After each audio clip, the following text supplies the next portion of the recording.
el tema de los viajes online que dijimos que este año vamos a incursionar. El jueves que viene vamos a tener la primera salida a campo online con el tema de plagas de algodón, con una empresa de Chaco que está en Aviateray, que se llama Gensus, con los técnicos que son egresados de nuestra facultad. Así que bueno, estamos elaborando todo eso. Ya le va a salir la invitación que le va a llegar seguramente de la cátedra. Se está armando también con el centro de estudiantes, como para hacerlo un poco más grande. Van a estar los alumnos de quinto año también, de la cátedra de cultivo. Van a haber docentes y también el personal técnico de la empresa también va a estar presente. O sea que creemos que va a estar muy interesante toda la temática de plagas en algodón, manejo de cultivo, el tema de las semillas fiscalizadas que se está utilizando, el proceso que tiene. Bueno, un poco de todo como para que ya que ustedes están en el camino de ser unos colegas, es importante que vayan viendo toda la problemática que se presenta en el tema, en el escenario productivo. Así que bueno, era eso un poco, quería arrancar con un comentario que seguramente los profesores de práctico también le van a estar manteniendo más al tanto, sobre todo de cómo va a ser la conexión, a partir de qué hora y todo lo demás, ¿sí? Bien, vamos a continuar con el tema del complejo medidoras, en la cual esto yo dije, vamos a hacer un paréntesis porque era un tema que hay que tratarlo en detalle, sobre todo el tema de eh, Crisodexi. Crisodexi lo van a encontrar en la bibliografía como Pseudoplusia, pero que también es una de las plagas que por cuestiones de ley de prioridad volvió al nombre antiguo de Crisodexi. Crisodexi incluye, porque fue justamente Walker el que en 1857 hizo la diagnosis de esta especie, de esta oruga. Fue completada y publicada en una revista científica y por lo tanto se hizo valer la ley de prioridad, y hace escaso 3 4 años que nuevamente se volvió al nombre de Crisodexi. En lo que hace respecta, bueno, estas dos especies, tanto Rachiplusia como Crisodexi, son especies que atacan principalmente a la soja, pero que tienen diferencias no solamente morfológicas, sino hay diferencias del tipo fisiológicas desde el punto de vista de las plagas, y esto hace que también se manifiesten de formas diferentes y se comporten diferente en el mismo cultivo, y existe una competencia entre estas especies justamente tanto en la defoliación como en la acción en lo que hace al consumo de vainas de estructura fructífera del Glycinemax. Entonces, por eso tiene una importancia destacada justamente en lo que hace al manejo de estas plagas, y muchas veces se hace difícil por el desconocimiento de estas actitudes fisiológicas que presenta la plaga. En lo que corresponde a Crisodexi, incluyen ambas especies tienen un gran número de parasitoides que, digamos, los atacan, inclusive parasitoides de huevos como son los tricogramas. Todos estos nosotros tenemos en forma natural, en forma nativa en el campo, en los lotes de soja, y que muchas veces por desconocimiento de evaluación de la cantidad presente de estos parasitoides se hacen tratamientos indebidos justamente porque estas poblaciones reducen en forma importante la presencia de esta plaga.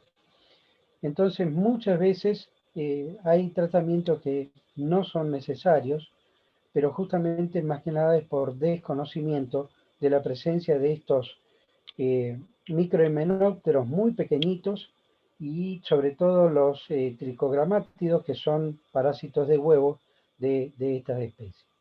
También tenemos todo el complejo de hongos, como son Entomóstera, Metarrhizus. Entomóstera son todo el grupo de entomopatógenos. Recordemos que los entomopatógenos entran dentro de este grupo tanto hongos, bacterias como virus. Entonces, los más comunes en estas especies de encontrar es tanto Metarrhizus como Entomóstera, que son hongos que aparecen casi en forma instantánea después de un día de lluvia, porque requieren un alto porcentaje de humedad para producir todo el proceso germinativo de estos hongos de insectos y que genere el proceso justamente de infección. Al igual que Nomoraea, es otro también importante controlador natural que aparece en el cultivo de soja. Y hay un detalle no menor que hace que cambie justamente el comportamiento de esta especie de Chrysodexis, que fue determinada por Moscardi. Moscardi es un entomólogo brasilero que trabaja justamente en Embrapa y que determinó en el 2012 que Chrysodexis tenía la capacidad de adaptarse y de soportar temperaturas muy altas. Recordemos que Brasil tiene un clima tropical en la cual la incidencia lumínica y las altas temperaturas por las mismas alturas del terreno y demás hacen que tengan temperaturas a nivel de canopia mucho superiores a la que nosotros tenemos. Aunque actualmente, con la tendencia del cambio climático, nosotros hemos prácticamente estado ahí en las puertas de las temperaturas que tiene Brasil y hemos notado este tipo de comportamiento de Chrysodexis justamente en el cultivo de soja. ¿Qué hace que ellos toleren mayor temperatura? Bueno, tienen una cuestión fisiológica. Yo muchas veces no quiero entrar en el detalle tan fino, pero tienen una capacidad de producir lípidos mucho más rápidamente que otras especies de foliadoras. Y esto le genera como un efecto de aislante justamente en el tegumento, de manera tal de que pueda tolerar temperaturas más altas sin dejar de seguir consumiendo justamente el área foliar. Recuerden que los artrópodos, en lo que hace al tema de temperatura, ellos su temperatura resultante, recuerden que como dentro de qué grupo estaban los insectos desde el punto de vista de temperatura cuando vimos ecología.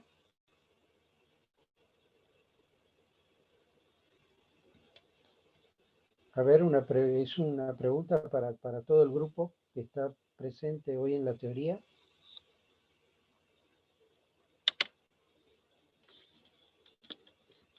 ¿Cómo son los insectos, los hexápodos, en relación a la ¿Poiquilotérmos temperatura? pueden ser? Poicotérmicos, ¿sí? Poicotérmicos. ¿Qué quiere decir?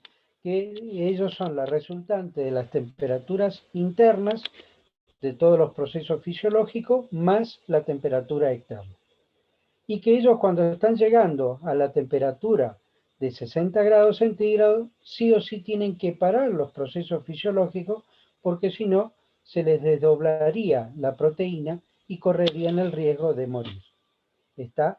Entonces, esta cuestión hace que ellos puedan seguir un tiempo más que las otras especies.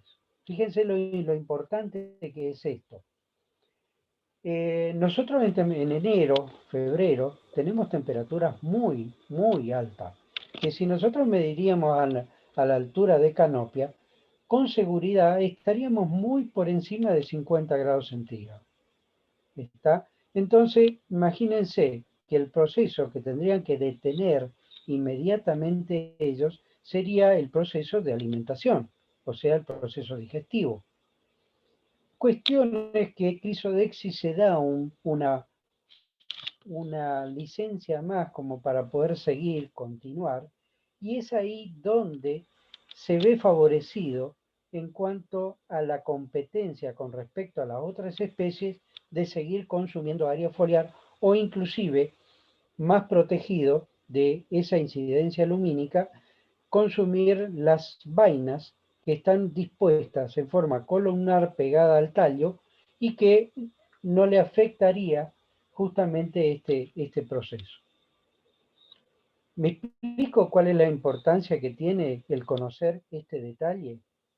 Que no es menor, justamente por eso lo hago mención, porque en nuestra zona ocurre este tipo de cuestiones. El otro tema, importante a saber, que un adulto vive aproximadamente entre unos 10-15 días y pueden tener 3 generaciones. ¿Cuál es el tema de que un adulto del lepidóptero viva 5 días, 10 días, 15 días? ¿Tiene su importancia? Sí, es muy importante. ¿Por qué? Porque la hembra, y fíjense la cantidad de huevos que coloca, entre 600 y 1200 huevos, cuando más longeva sea la hembra, más días de huevo va a colocar. Está colocando entre 40 y 60 huevos. Por lo tanto, nosotros podemos hacer nuestra diagramación y curva de tendencia poblacional en función de esta cuestión, de este parámetro. Y si estamos viendo, capturando a través del tema de trampa de luz, que también ahora vamos a ver, podemos tranquilamente diagramar cuándo va a ser nuestro pico de infectivo, del tema de eclosión, de postura, etcétera, etcétera, etcétera. Cosa que para un manejo de cultivo, plaga y ambiente tiene que ser perfectamente diagramado en este sentido, ¿sí? Porque si no tenemos que andar haciendo parche, corriendo para tratar de solucionar la problemática, cuando en realidad, cuando uno lo tiene todos estos datos, no necesariamente tiene que estar corriendo tras la plaga. Esa es la idea, por eso tienen que manejar como ingenieros agrónomos. Es decir, con todas las herramientas y las posibilidades de predecir de cuál va a ser la tendencia poblacional de una plaga. La otra cuestión de que la especie coloca los huevos en ambas caras. Esa es otra ventaja para esta especie. ¿Por qué? Porque en la gran mayoría de los otros lepidópteros lo coloca en el en vez de la hoja. En cambio, esta lo coloca en ambas caras. La cuestión de que coloque cada 3 días, tenga, o sea, que como preferencia, y sobre todo el tema de fabáceas, que respetan la nervadura, yo quiero que vean el tema de consumo. El consumo del área foliar entre 800 y 200 centímetros. Imagínense, es un consumo muy importante. 200 centímetros por oruga es muchísima masa verde que consumen, justamente disminuyendo el daño indirecto por el tema de fotosíntesis. Y por otro lado, en el caso del daño directo de la vaina, una cuestión más que significativa. La otro detalle no menos importante es la ubicación que toma la oruga con respecto a la estructura de la planta. Fíjense, se ubican de la parte media al tercio superior. Sin embargo, esto es importante que ustedes sepan, que la especie tiene una migración hacia la parte superior durante las horas de crepuscular y a la noche. Esto hace que cuando ataque en forma conjunta con anticarsia, por ejemplo, nosotros en el recorrido diario notemos una diferencia muy sustancial en la cantidad de área foliar consumida de un día para el otro. ¿Por qué? Porque si bien Anticarsia gematalis consume el área foliar, pero consume en todo lo que es el entorno de la planta, cuando ésta hace la migración o la dispersión en la estructura de la planta hacia la parte superior, consume lo que quedó o lo que dejó Anticarsia. Entonces imagínense cuál va a ser el aspecto que va a tener la planta al día siguiente si nosotros no tuvimos en cuenta que estaba también presente Chrysobex. ¿Está? O sea, yo lo que le quiero ir demostrando, ir pintándole el paisaje de cómo va cambiando, por qué puede producirse un cambio. Entonces, de repente se sorprenden porque hay una defoliación tan brusca. Pero yo vine ayer y no estaba esto así. No estaba tan grave como para venir dentro de 2 o 3 días. Imagínense de un día para el otro. ¿Está? Entonces es tan importante saber, no solamente saber de que tenemos oruga, sino también saber qué orugas tenemos, de qué especie, porque normalmente aparecen un complejo de orugas. Y si nosotros metemos todo en la misma bolsa, como que es una sola cosa, imagínense el error que estamos cometiendo. Y recuerden que la sumatoria de pequeños errores genera un error muy importante, un error mayor, que muchas veces es muy difícil de poder corregirlo. ¿Sí? Sobre todo en el tema de daños, recuerde que una vez que el daño está, ya no se puede volver para atrás. ¿Está? Entonces, y la otra cuestión que, bueno, empupan la hoja y por lo tanto podemos también rápidamente saber si está pasando en los últimos estadios larvales, que próximamente va a empupar y lo va a hacer inmediatamente ahí en la hoja. ¿Alguna pregunta al respecto? Bien. Profe, disculpe, ¿a qué familia pertenecen estas dos especies? Todas son noctuidades. Todavía no salimos de los noctudios. Ah, bien, gracias. ¿Sí? Bien. Tenía Entonces, una la consulta. diferencia...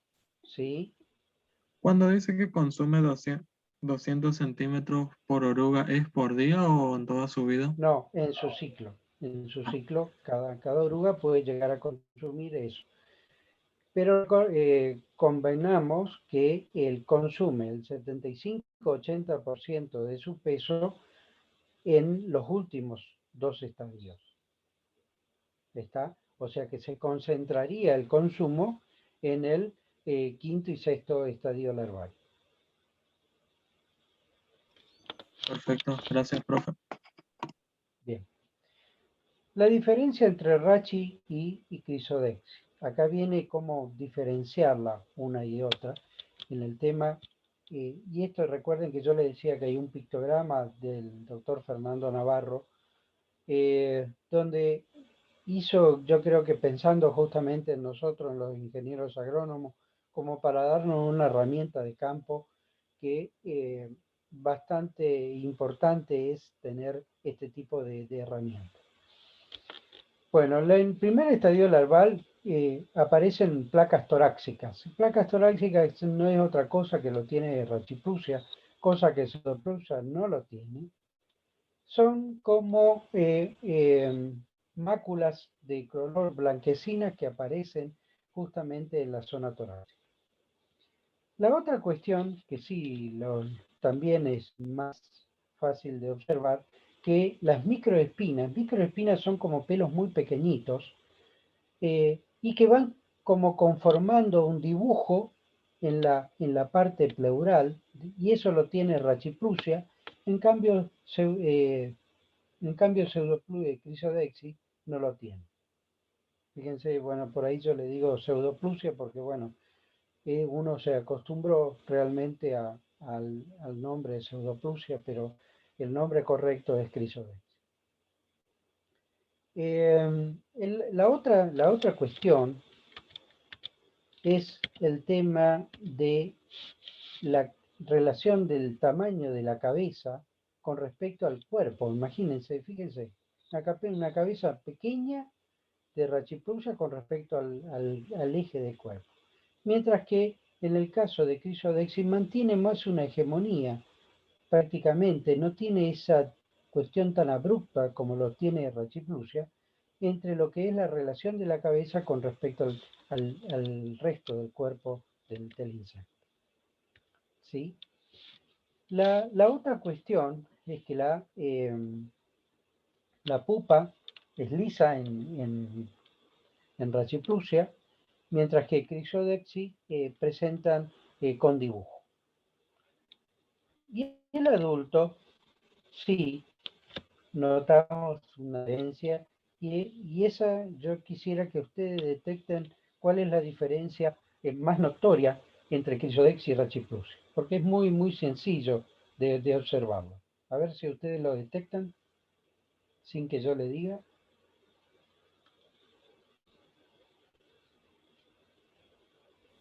La mácula que tiene en el ala. ¿Puede ser la antena, profe? No, es mácula, es una mácula. A ver, dentro de la mácula, ¿cuál sería? A ver, acá En que en Chrysodexis Rachiplusia. tiene dos maculitas blancas y en Ajá. Chrysodexis tiene la formita ahí, no va, tipo apuntando con la flecha, pero no se ve que ese parece un más pequeño, digamos. Bueno, esa es justamente la diferencia. ¿Cómo se define esa diferencia? Es que en Rachiplusia presenta un solo ojal. ¿Le ven ahí? Yo lo estoy marcando con una flecha. Y luego se hace difusa con respecto y está ubicado en la parte media distal del ala anterior. ¿Sí? Ese es el posicionamiento que tienen y es la forma correcta que ustedes tienen que expresarse técnicamente cuando se les pregunta, bueno, ¿cuál es la diferencia de mácula que hay entre Rachiplusia y Chrysodexis? Bueno, Chrysodexis tiene dos ojales, ¿sí? Dos ojales. Un ojal acá y otro ojal. Ambos están ubicados en la parte media distal.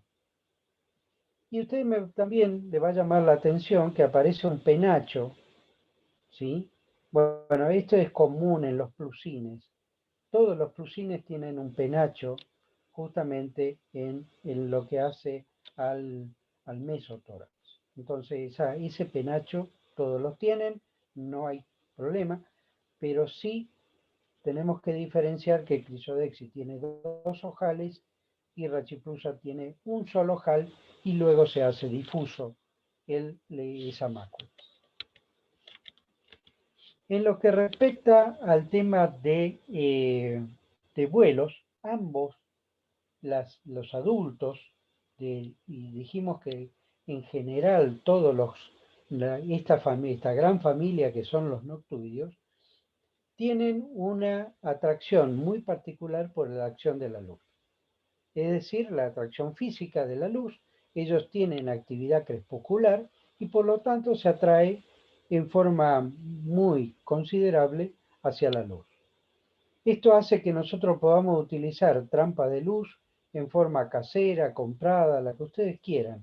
Hay miles de modelos que seguramente ya lo habrán mostrado en los prácticos, que sirven justamente para capturar este tipo de familias, poder hacer un recuento, poder establecer líneas de vuelo, poder determinar abundancia y predominancia de una u otra especie. Todo ese dato es fundamental y es muy importante. Y no solamente determinar... Perdón, ¿alguna pregunta?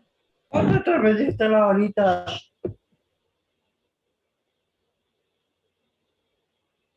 Escucho entrecortado, no sé si alguien se abrió nomás el micrófono o quiere Disculpe, hacer profe, se me alguna abrió el pregunta. micrófono.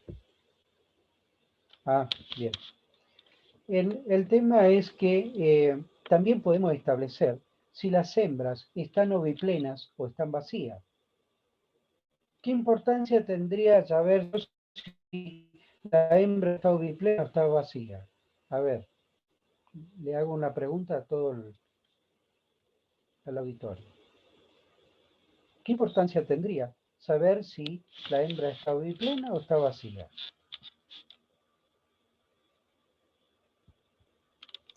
El daño posterior en caso de que pongan los huevos. Exacto, yo voy a tener una proyección y una predicción, porque yo por ciclo biológico, yo sé que si la hembra está con huevo, cada 3 días me va a estar colocando entre 40 a 60 huevos. Y por lo tanto voy a tener, y si cada hembra me coloca 1000 huevos en promedio, entre 600 y 1200, pongámosle 1000 huevos, imagínense la proyección que puedo tener de población. Y de manera tal de saber y hacer la corroboración de campo que a partir de los 4 días hasta la postura, a los 4 días más la eclosión. Y por lo tanto voy a estar sabiendo que voy a tener larvas de L1 a partir del 7º, 8º o 10º día. ¿Qué importancia tiene eso?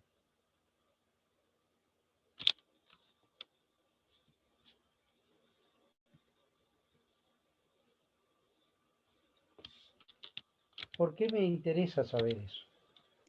Para hacer proyecciones de cómo va a ir evolucionando la población de ese La insecto. población, exacto. Y yo no voy a tener que andar corriendo todos los días atrás de los lotes para saber cómo está evolucionando, porque yo ya tengo una proyección. Lo que voy a hacer es una corroboración de campo. Corroborar si lo que yo tengo en una diagramación de población, de qué especies va a ir apareciendo y en qué volumen y qué cantidad, si efectivamente se está dando en esa forma. Porque si yo tengo una población de benéficos importante, probablemente no se esté reflejando esa proyección que yo estoy teniendo. ¿Está? Entonces ya no solamente voy a evaluar la población de plagas, sino también voy a estar evaluando la proyección de controladores o benéficos que pueda tener ese cultivo. Recuerden que ustedes van a ser evaluadores de ambiente y no solamente evaluadores de una plaga. ¿Está? Sino que van a ver todo, no solamente la plaga.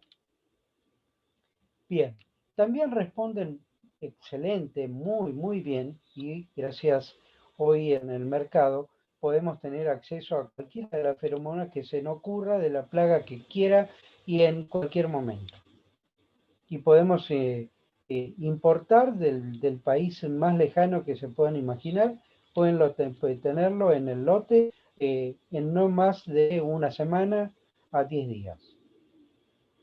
Entonces, si uno ya tiene toda esta tipo de herramienta, no tiene que recurrir inmediatamente, solamente y como respaldo y único respaldo a un manejo de un principio activo. ¿Me explico? Que tenemos muchísimas herramientas como para que el manejo sea dentro de una trazabilidad y evitar justamente esos grandes disturbios ambientales que generamos cada vez que aplicamos un principio activo. Entonces, esa gran variación de viabilidad o de gran variabilidad que tenemos dentro de un cultivo, tenemos que tratar de seguir manteniendo esa gran variabilidad. Porque en lo que hace un principio activo es justamente hacer una selectividad, porque solamente vamos a estar seleccionando con las sucesivas utilización y veces del principio activo, vamos a estar seleccionando hacia la resistencia, y es lo que hay que tratar de evitar. ¿Alguna pregunta con respecto al tema de la feromona, cómo actúa? Bueno, eso lo ven en el práctico. La feromona es una atracción sexual, es un componente obtenido sintéticamente a partir del aislamiento de la especie, y luego se impregna en un blister que se coloca justamente en las trampas para atraer específicamente a los machos de la misma especie. Esa es la acción que tiene la feromona, y que combinado feromona más fuente de luz, atraemos no solamente a machos y hembras, sino también a las hembras, es decir, machos y hembras. Por eso yo lo que le decía, evaluar si las hembras están oviplena o vacía, basta con hacer una disección del abdomen para saber si la guía de huevo está vacía o está con huevo. Nada más. Es muy sencillo, es una operación, una disección longitudinal a lo largo del urosoma, del abdomen, y a partir del cual uno puede observar la presencia de los huevos o no. ¿Alguna pregunta? Si hay alguna pregunta, y si no, yo continúo como siempre. Profesor, una pregunta. Sí, ¿Hay algún controlador biológico por sí. excelencia que se alimente de los huevos, algo de este insecto?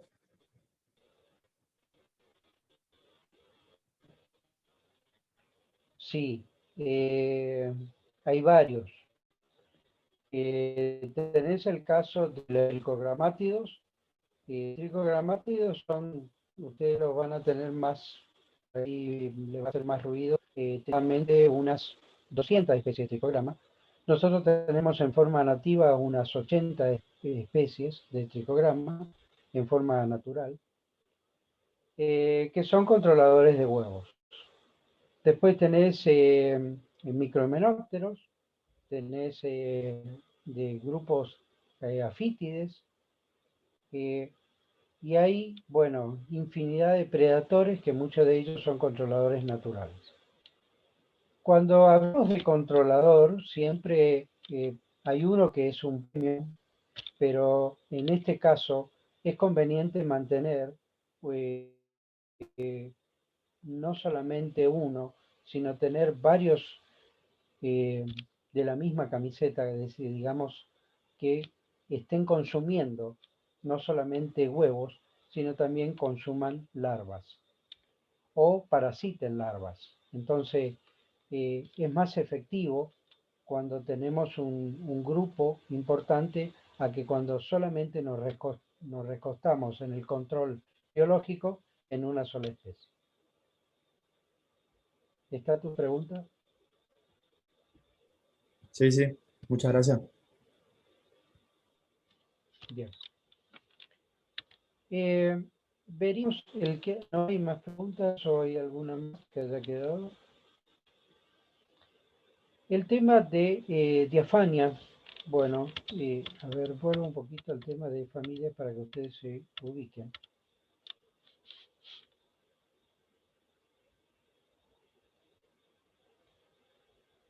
¿La ubicaron?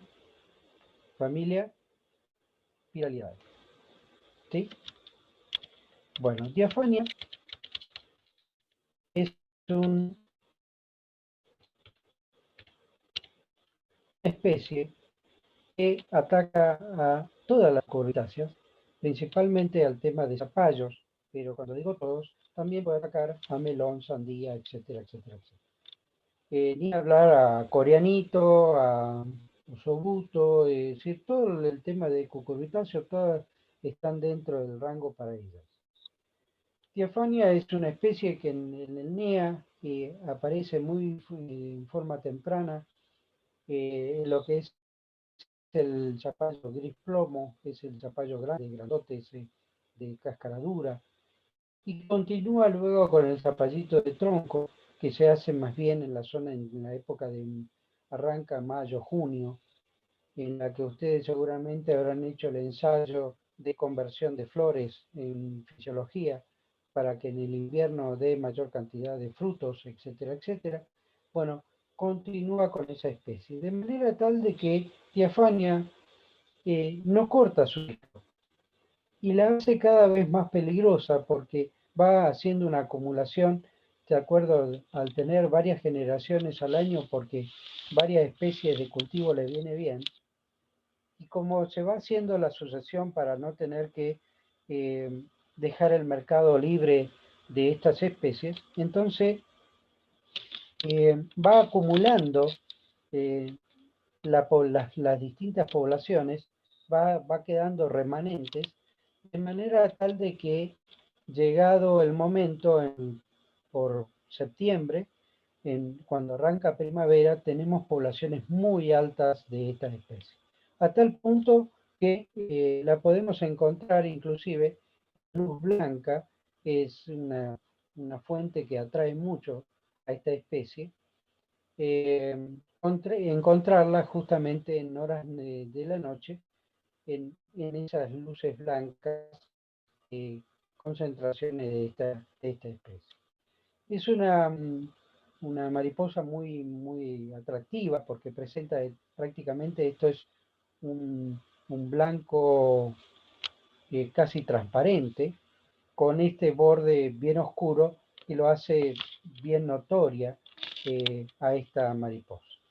La oruga sí pasa más bien desapercibida porque tiene una coloración verde muy tenue, que muchas veces se confunde con el color de la hoja, de las cucurbitáceas, y sobre todo que se predispone en vez de la hoja, consume desde abajo y muchas veces no las vemos. Cuando el consumo del área foliar deja de ser tan apetecible, puede ingresar al tallo, como lo está haciendo esa oruga que está ahí. ¿Alcanzan a ver? Acá.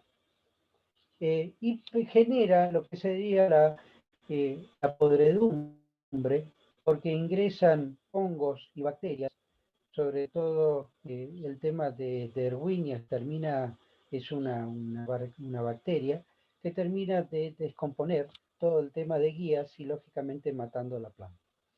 Fíjense, esta planta prácticamente va a dejar de producir porque en principio consumieron el área foliar, luego ingresaron al tallo, termina descomponiendo el complejo de hongos y bacterias y fuiste al piste porque no queda más tu planta.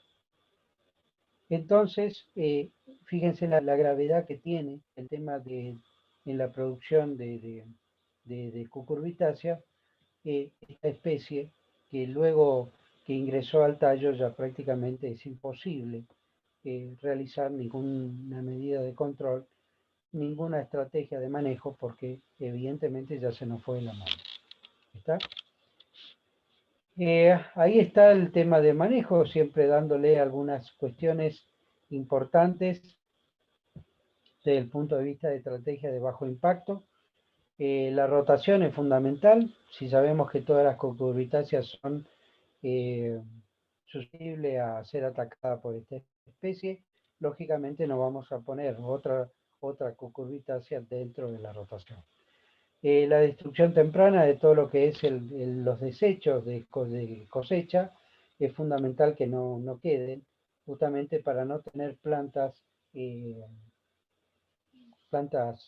guachas, como normalmente se las denominan en el campo, justamente para evitar que sea un puente entre un cultivo y el otro.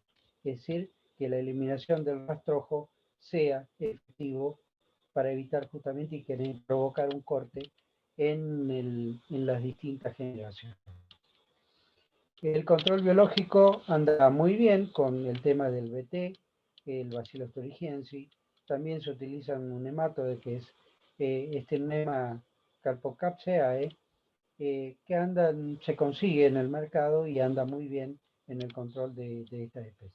De todos modos, este nemátodo es también ahí en forma natural, los suelos tienen muchas veces este nemátodo y hacen un control natural que en algunos suelos es bastante interesante.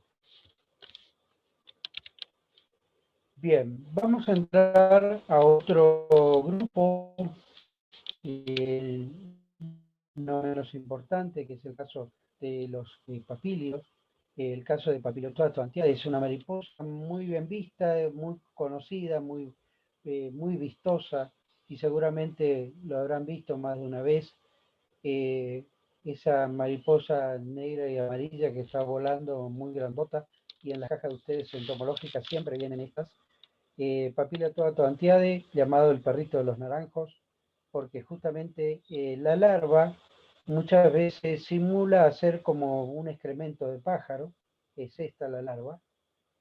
Y nosotros, hay varias especies, pero estas dos seguro la tenemos, Papiliostoa antiade y Papiliostoa brasiliensis, que la diferencia es muy fácil de detectar morfológicamente, porque cuando lo miramos del envés de las alas posteriores, ambas tienen lo que se llama una colilla, un extremo apical del ala posterior, pero la diferencia en la brasiliensis se debe a que tiene una coloración anaranjada, cosa que no lo tiene Papiliostoa antiade.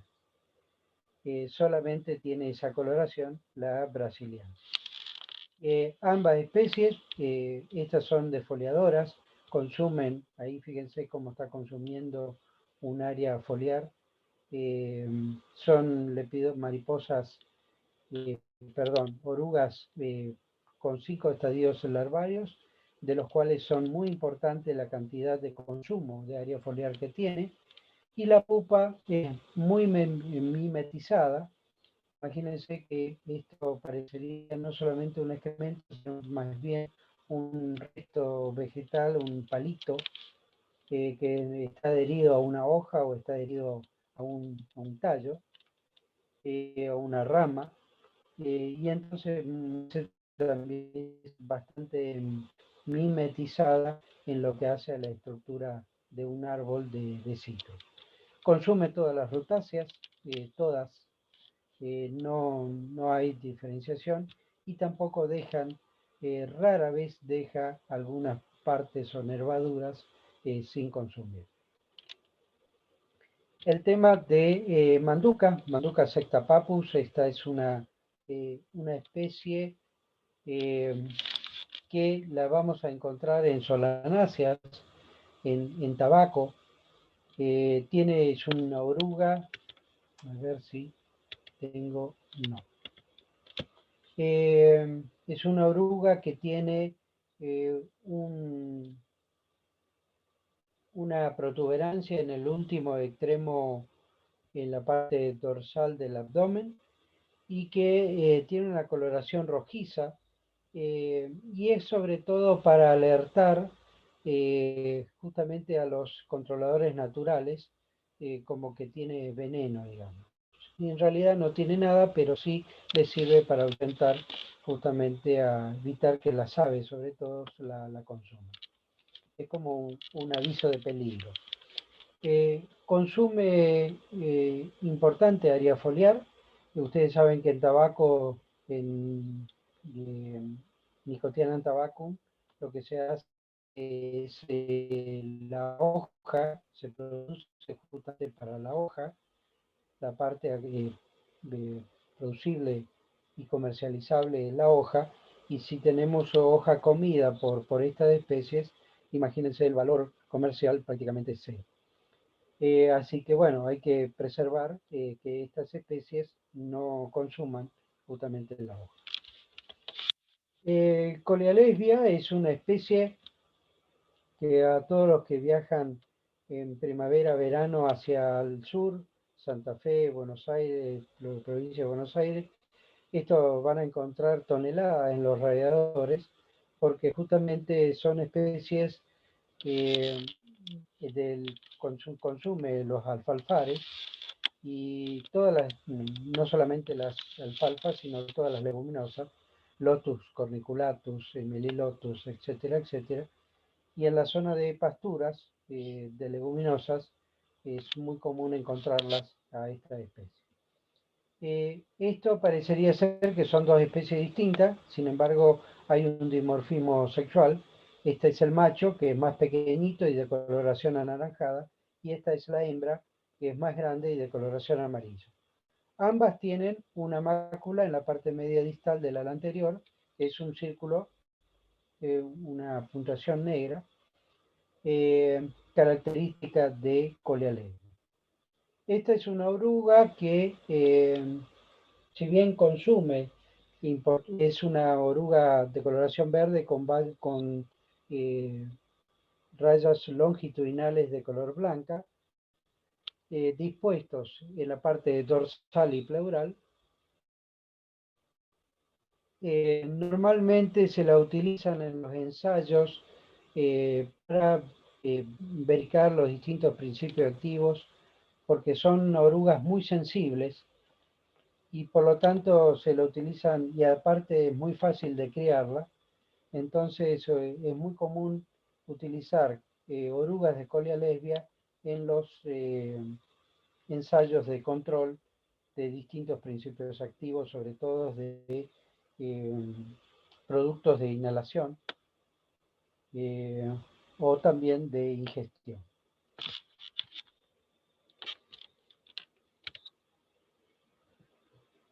Bueno, el tema de lo que hace a estrategia de estas especies, el monitoreo es fundamental. Y cuando hablamos de monitoreo es hacer una revisión y recuento a través de control con trampas, y la utilización de productos biológicos tienen un efecto muy importante, sobre todo en la población de benéficos, de controladores naturales, que normalmente están conformando la fauna dentro del cultivo. Llámese Calosoma argentinensis, llámese Crisopa, llámese todo el complejo de coccinélidos, de vaquitas, que normalmente están presentes consumiendo en forma errática los distintos tipos de plagas, pero que al no tener especificidad colaboran dentro del manejo de control. Esta es una oruga llamada justamente oruga infernal, porque seguramente el aspecto es como que tiene una repulsión, ¿sí? A ver cuál sería el tema del efecto de repulsión que tiene Citheronia brisotti en su estado larval. ¿Qué es lo que observan ustedes?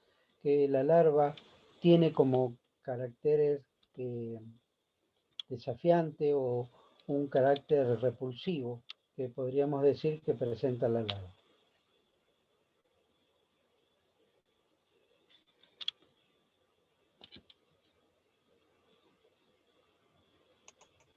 Esos apéndices podrían ser punzantes. Sí, son justamente, presentan tanto en el tórax como en la extremidad abdominal, justamente como si fueran pelos urticantes, y en realidad no tienen ninguna acción urticante, pero sí esa variación de coloración hacen como que una alerta, provocan una alerta tanto a sus controladores como a aquel que lo quiera tocar.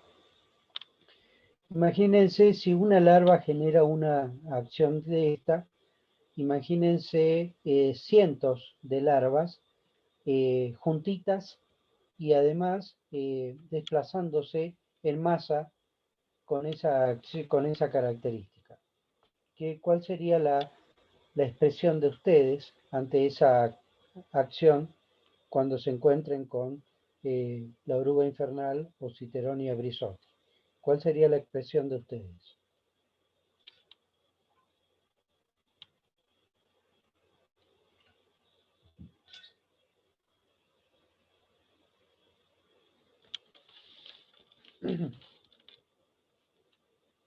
¿Qué dirían ustedes si encuentran, qué es eso, 50 orugas de estas todas juntitas y desplazándose juntas consumiendo área foliar? ¿Qué dirían ustedes?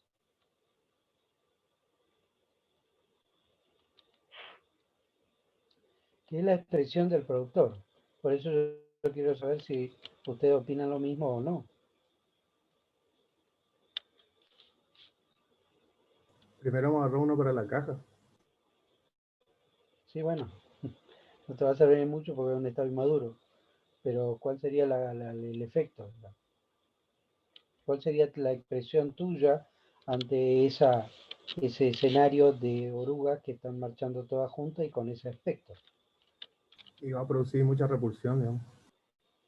Claro, pero vos dirías que ¿cuál sería? Si vos tenés un cultivo y te encontrás con eso, ¿qué dirías?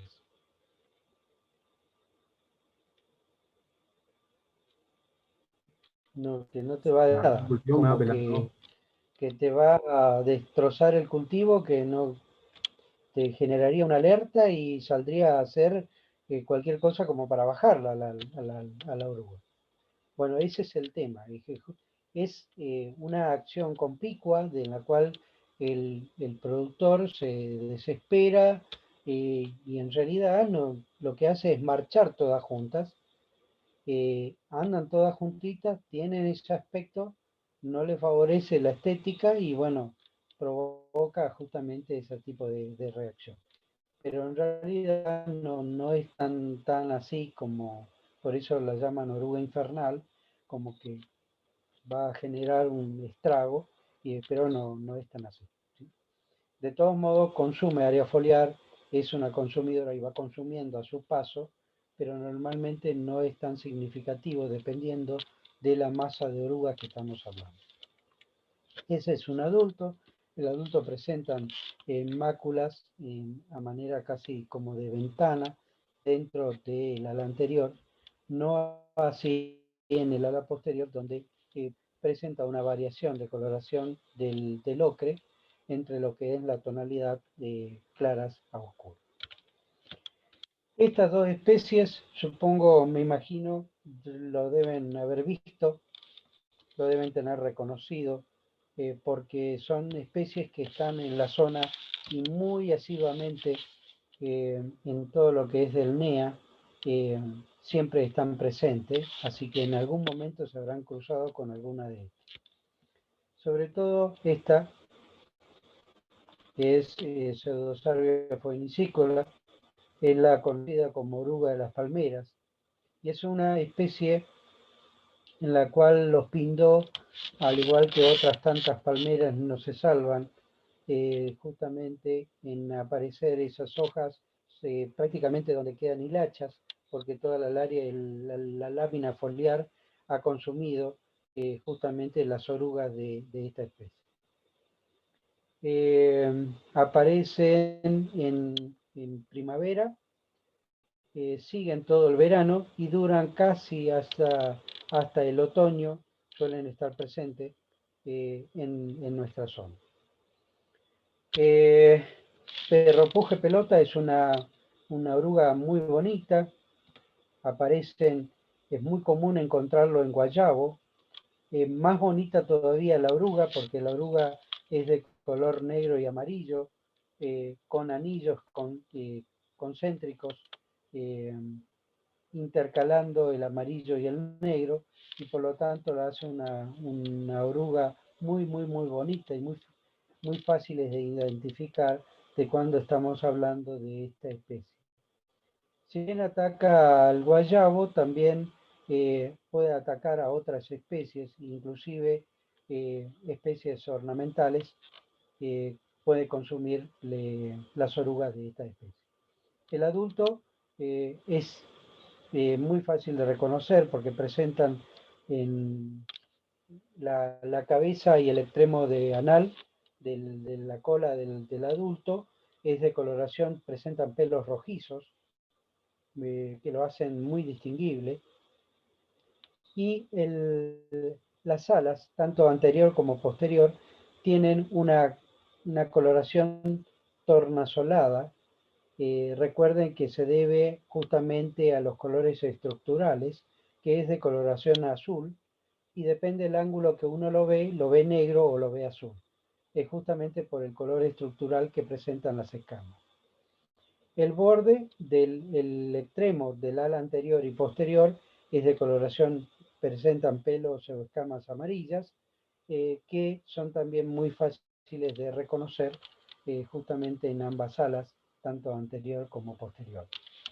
Se posan, tienen vuelos cortos, se posan muy asiduamente en las distintas especies vegetales y inmediatamente cuando se posan depositan los huevos. Es una especie que en pocos días vive entre 4 o 5 días y en esos días deposita la totalidad de huevos que coloca entre 80 y 100 huevos, 120 huevos. ¿Sí? Cada hembra coloca esa cantidad. Bien, ¿alguna pregunta al respecto? Esa es la bibliografía que le recomendamos para el tema. Y bueno, de las cuales yo resaltaría el caso de Margaretis y el caso de Costa Lima. Son los 12 libros que en el caso del Lepidopteros tiene al igual que Betancourt, en el caso del Lepidopteros hace una descripción de lo que es la biología de las especies muy, muy detallada de cada una de ellas. ¿Alguna pregunta con respecto al tema? Porque ya la clase siguiente vamos a pasar a otro tema.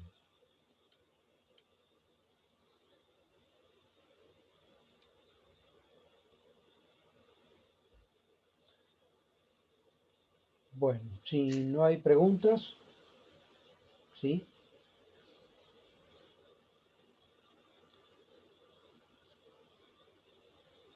Bueno, si no hay preguntas, solo resta desearles un buen fin de semana y feliz día de ustedes también, porque algunos de ustedes seguramente trabajan. Así que pasen un excelente fin de semana. Gracias, profe. Buen fin de semana para usted.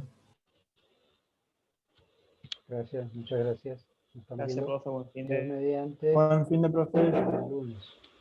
Gracias.